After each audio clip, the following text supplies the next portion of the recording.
see spaghetti and meatballs staring at me. Spaghetti and meatballs staring at me.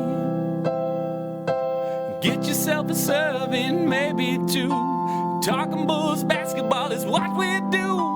Get your garlic bread and your dish of the week on spaghetti and meatballs. Oh yeah, spaghetti and meatballs. Don't forget the Parmesan cheese. All right. Here we are once again. Spaghetti and meatballs, breaking it down. Host Trevin and Johnsy. How you doing there, buddy? Hey man, I'm getting through. How you doing? Oh, I'm doing good. I'm feeling a little better after the last couple games. Yeah, it was like, okay, we beat the Heat. We're on an emotional high. Oh, yeah, we had two just boom, dumpster fires in a row. Yeah, because we haven't talked since before the season started. No, so like we are a cool, podcast. So yes. We started off with a really, really good win in Miami. Then we lost one in Washington. Mm-hmm. That realistically we should have won. However, I do have to say I didn't realize Washington had as many. Not that they're a great team, but they have more pieces this year than they had last year. Sure. But we didn't have Levine. Yes. We didn't have Lonzo. We were probably playing without Lonzo all year, which I mean, I don't know. I'm just speculating. I'm not. Yeah, no, that's fair. That's fair. In all reality, but at the same token with that game and the next night and the next night, we've been down huge in the first half, in the first quarter. Yeah. We came back. So, yes, we had a chance to win that Washington game, but we were down like 18 or 19 at one point. So, yeah. DeMar almost had a chance again. We almost did. I mean, yeah. And they actually said, I didn't know if you saw this, but they said that there should have been a foul called on that. Yeah, and then I saw they went back and said there should have been, but yeah. Yeah. But, hey. Yeah, and then disappointing home opener against Cleveland. Very. And then, again, Boston started off terrible. We were texting each other. I might not be able to do this tonight. I don't know if I can handle it. Next thing you know, they come back. That was like what did they say? It was like an 84-40 run to end the game or something like something insane, dude. I mean, it was wild. And on that note, the power rankings, like updated power rankings came out, and the Celtics were 2. So I was like, okay, we beat the Heat, which were in the top 10, and we beat the Celtics, which were 2. So those are 2 good wins. I'm like, those are 2 good wins that we didn't have last year against those for sure. Teams. So, yes, because last year, if you remember going into it, we were like 0-19 against the top 5 seeds or something. Yeah, it was ugly. It was ugly. So that's nice to see. And then a nice win against Indiana, up huge. Got a little uncomfortable there. Third quarter and stuff. But again, Indiana, they're young, but dude, they've got some pieces. There was a good part of the third that it was like, are they going to miss a 3? It was like, I think I don't know. Not every shot was a 3, but they made 9 in a row, and I think at least 6 of them were. Yes, and they cut the lead, and then the thing is the Bulls were scoring 2, but it was like we were trading 2s for 3s, and it was like they cut into this 19-point lead, and it's down to 9, and we're still shooting 68% or something. It's like I know. Kind of a weird third quarter, but they definitely have some young pieces there. But actually, I'll save it for the show. You want to kick it off in our normal fashion? Yeah, we kind of got a little carried away there, but we got a little carried away. So we normally, for new time listeners and our repeat fans from last year, we start out with our shout outs. You got any shout outs? No shout outs this week. I got one. All right, what do you got? Or do you got one? No, I'll not. It was you take the shout out this week. So this is last Friday, a week ago today. We recorded the first show, and I leave my office. I'm like, my throat is just on fire from the hot content. Oh, sure. I go to the water cooler. I'm filling up, and Diane, right next door to me in the office, she goes, "Hey, first game tonight. Are we going to get an episode of Spaghetti and Meatballs?" And I'm like, Diane, just recorded it. So she's all amped up for it. I love it. She needs the content. She's dying for content. Hey, I can't blame her. I can't blame her. This is for you, Diane. Yeah. Shout out to Diane right next door. Woo. Very nice. Yeah. I was just going to give a quick mini shout out to my kids' youth soccer team. Oh, I'm the coach. We're running strong. We got our last game this weekend, so good luck. Wolfpack. Here's to you guys. Yeah, hey, good luck, Wolfpack. Yeah. Get after it. So what else? I was checking Twitter. I was checking through some emails, and I came across a voicemail. Here we go. From an old friend of ours. Yeah. And if you don't mind, I'll go ahead and cue that up right now for you. Cue it up, because these are always. All right, let's see.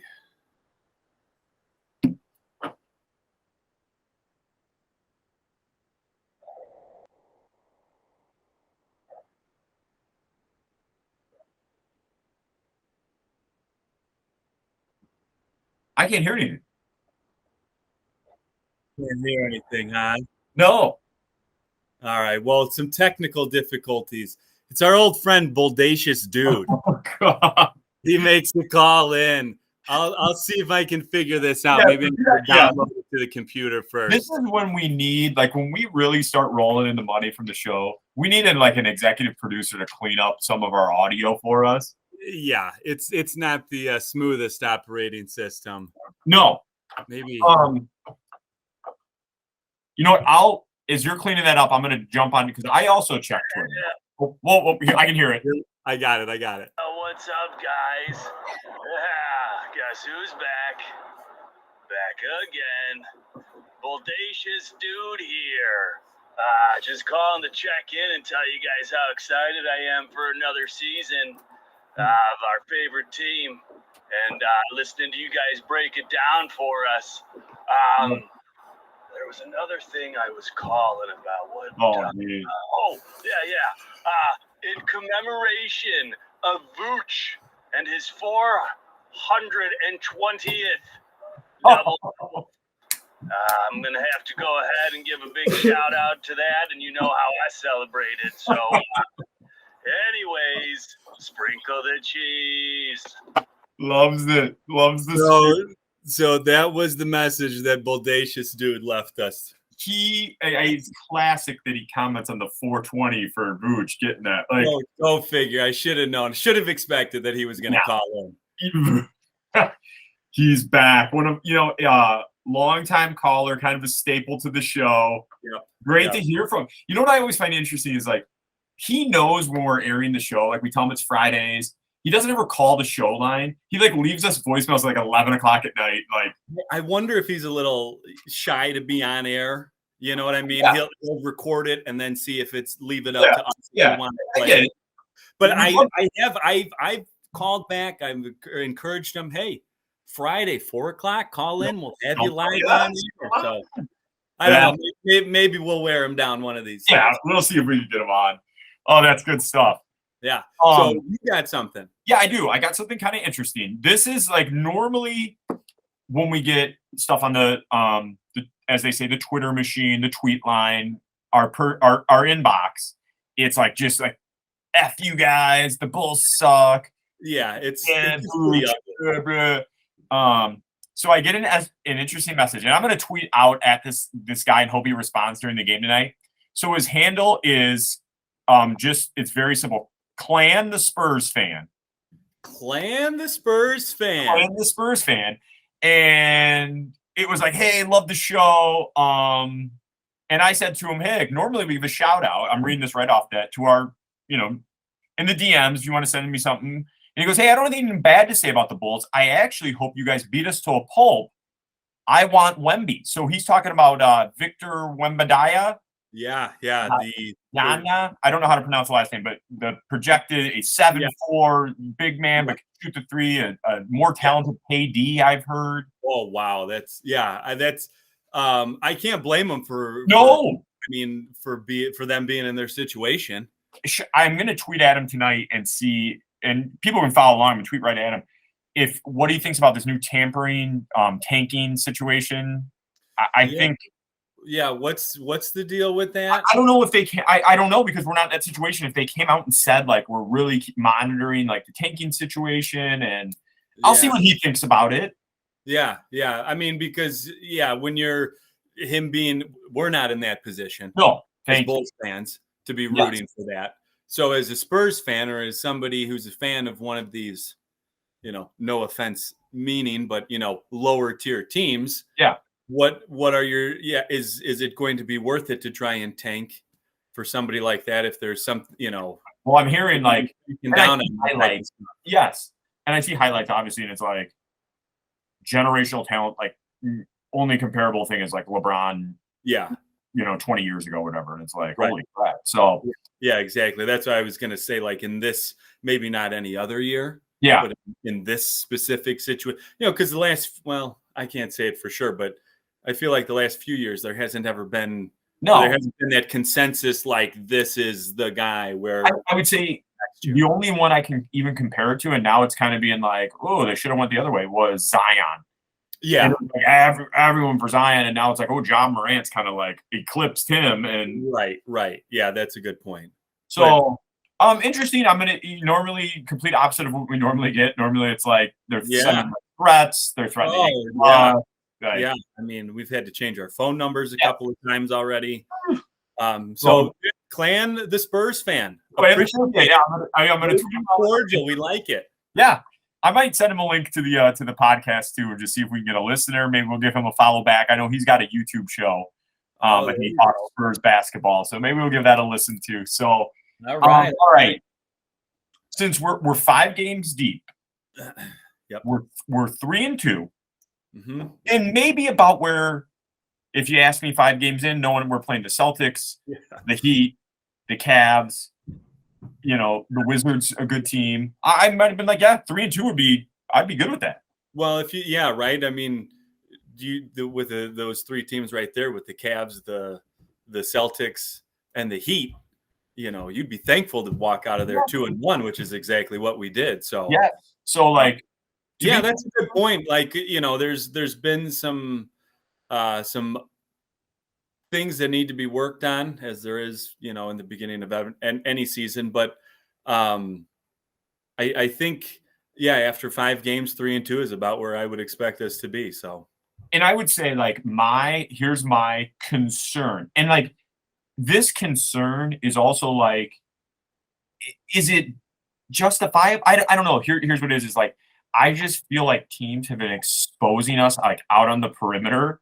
And maybe teams have just been on fire, but they're bombing threes that are facing them. Like, some are contested, and I get that. But other times I'm like, this is the NBA. These guys are going to hit wide open shots. And I'm just concerned. That's one of the things I have in my notes over the last few games in that Pacers game and some of the other ones. Not only are the teams making too many threes, but we're not even guarding half of them. Yes. There are way too many open threes.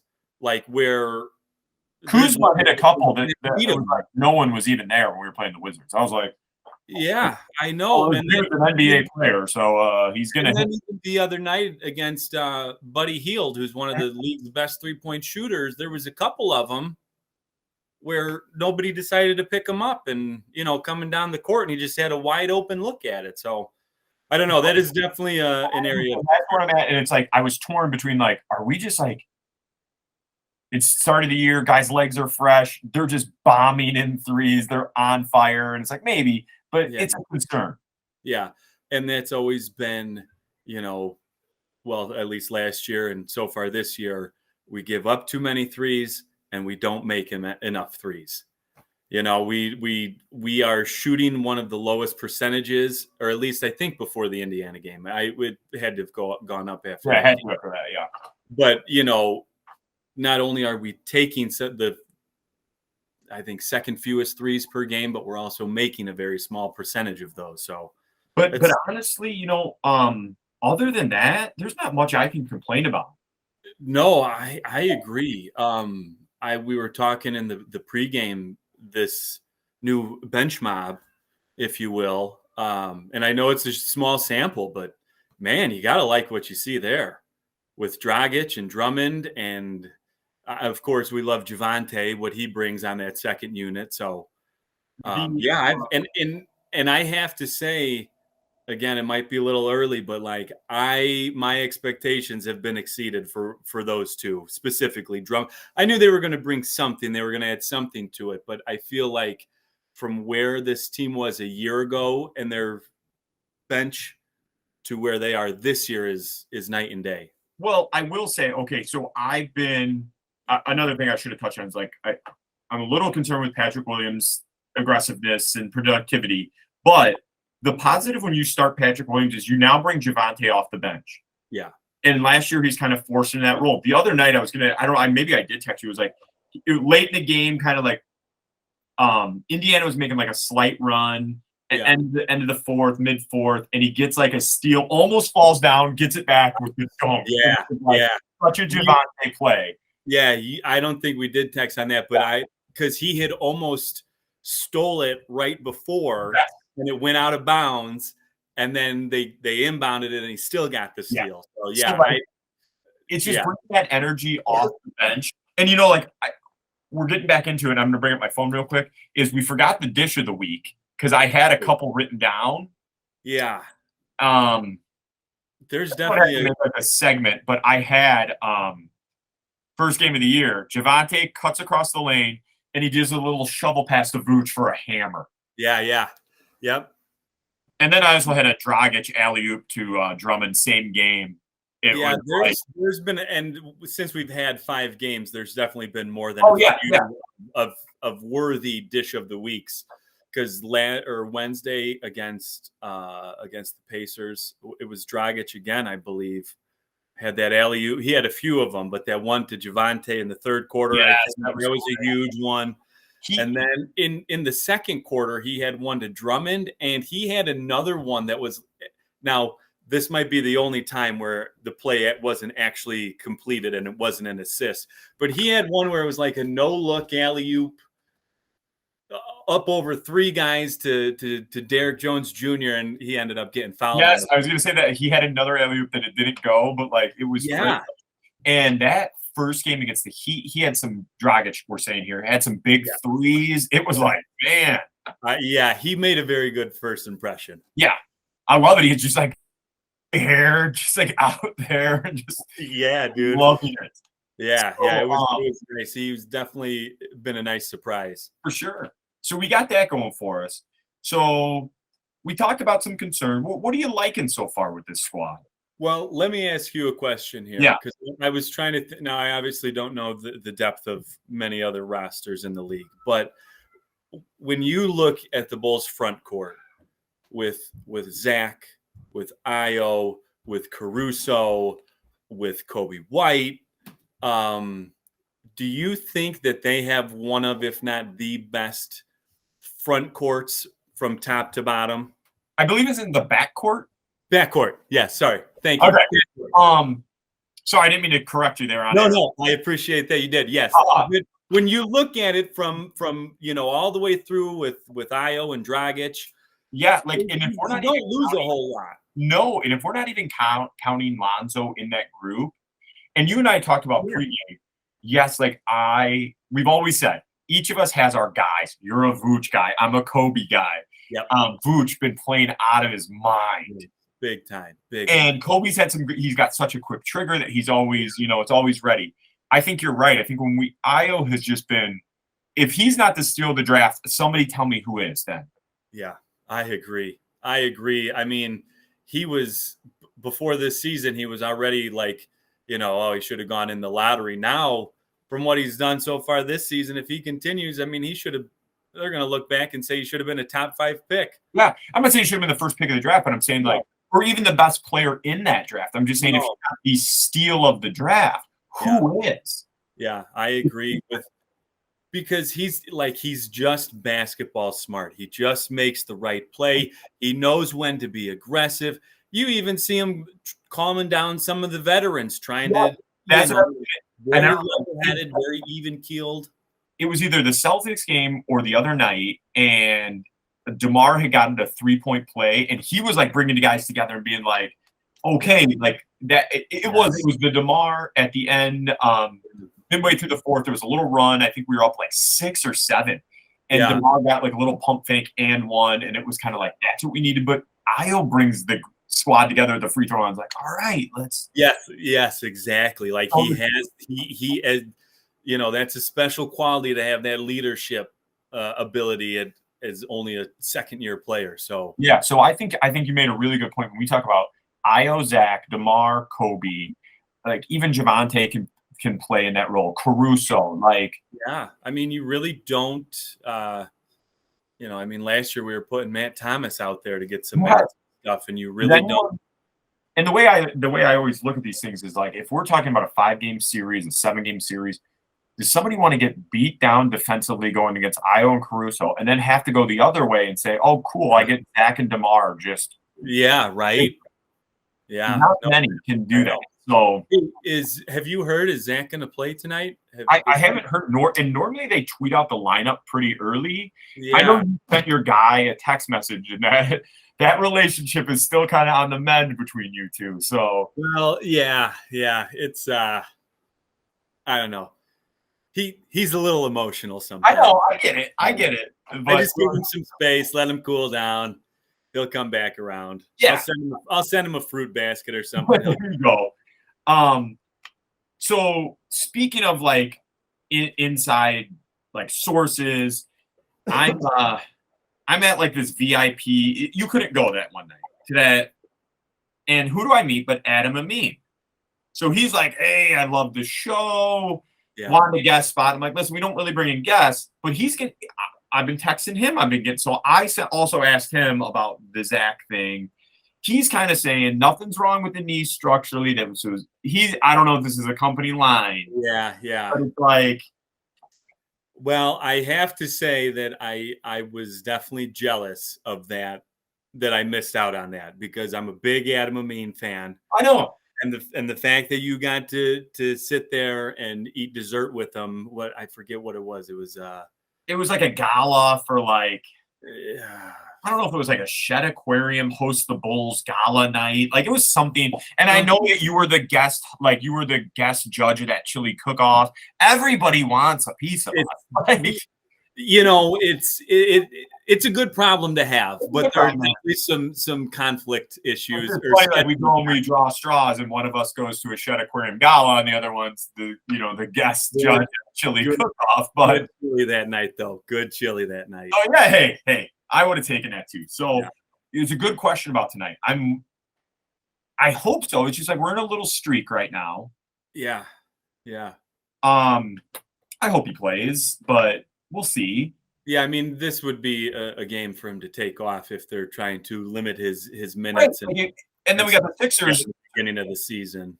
And I thought like the back-to-backs we were trying to avoid. So it's like, why don't you sit him tonight and play him tomorrow night against Philadelphia? Yeah, right. And maybe that's how they're going to do it. I honestly hope they do. So because he was pretty.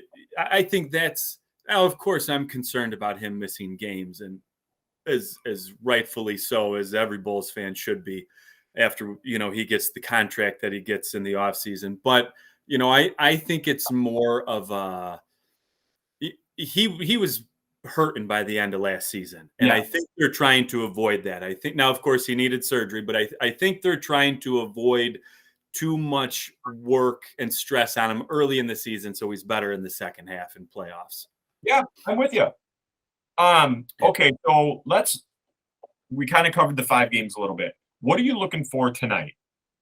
You can never count out a Pop coach team. Yeah, that's a good point. And I'm curious because DeMar, I believe, is 7 points short of 20,000. I don't know. Like, okay, so answer me this. The other night, I was texting you, and you're like, "Oh, great start." And I was at a basketball tournament we were hosting at my school. So I got home for the second half, and I turned it on. And I don't know if this was like Fox Sports Net or NBC Chicago's, like, it was like a gambling channel. Did you see this thing? It was like broadcast. The game was on, but inside the game, there was like 2 panels that had like the odds going, who's going to score next, like all these numbers. It was insane. I was like hallucinating, so I had to find it like on a different channel. But they had like a ticker going for his points. Oh, the regular channel too, like 14 points away, 12 points away. It wasn't like a thing that was up constantly, but when he made a basket, they would show it. You know what it else? wasn't a tracker or anything counting down. Nothing to do with the team per se, but on NBC Chicago, have you noticed this 3-point finger that goes up now when they hit a three? Oh, my kid loves it. Yeah, like, all right, yeah, cool. They got a threes. Yeah, I don't know. Maybe that's yeah. I'm not sure, but because my oldest kid is all amped up for the Bulls this season. We're watching. No. Oh yeah, he gets upset when he can't stay up and watch the rest of the game and stuff. But he noticed that like on the first 3 of the season that was made. He's like, "What's up with that? It's like I love it." And I don't, you know what? Like at first I was like, "Oh, this is like distracting me," but then now I'm like, "Well, now I know at least if it was a 3 or a 2, like I know." So I guess maybe in those situations, yeah, where the guy's close to the line or something, maybe it's nice to see that. Kind of lagging out here.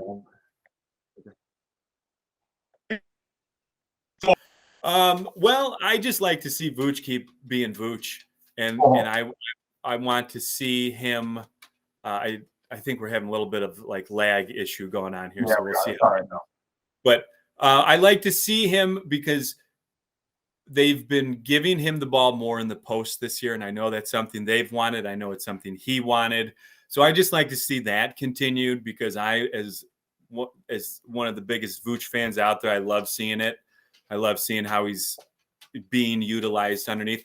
Now, I think sometimes they don't, and maybe it's just because they're not used to him being under the basket so much, but they've missed a few other opportunities where he has a mismatch down low and stuff. So maybe that, keeping an eye on getting him the ball every time he's got a mismatch down low. Love it. One thing I'm looking to towards now, this will have an asterisk. If Zach doesn't play, I need Patrick Williams to get me 12 to 15 tonight. Yeah. In the Indiana game the other night, and I know you missed the first half. Yeah. They definitely made it. You could tell at the beginning of the game that the plan was to get him involved early. He made a big 3. He had another drive where he made, but then he kind of disappeared a little bit.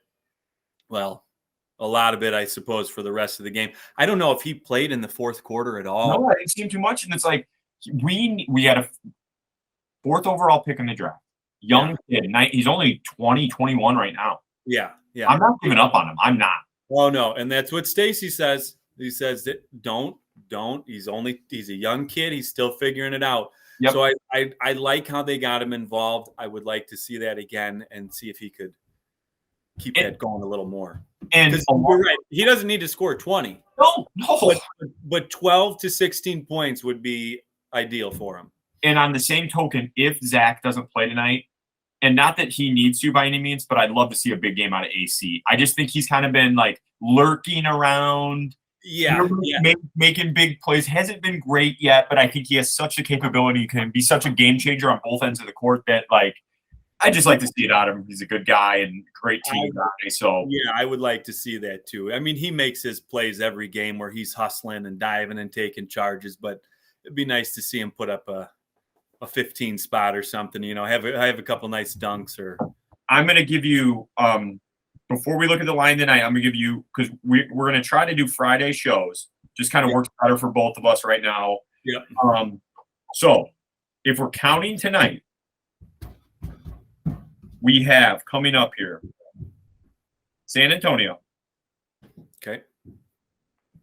Philadelphia. New Jersey.